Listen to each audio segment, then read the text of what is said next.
In this video, I'll show you how to use background agents in Cursor. First, open Cursor and open the project you want the agent to work on. Next, open the agent interface and choose the option to start a background agent.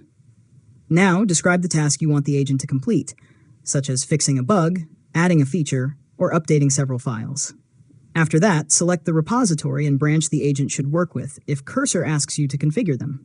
Next, review your instructions and start the background agent. Cursor will work on the task in the background, allowing you to continue working on other tasks while the agent runs. Now, monitor the agent's progress and wait for it to finish. After that, review the changes, generated code, and any test results the agent provides.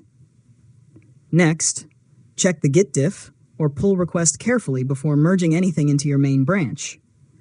If changes are needed, provide additional instructions and let the agent continue working.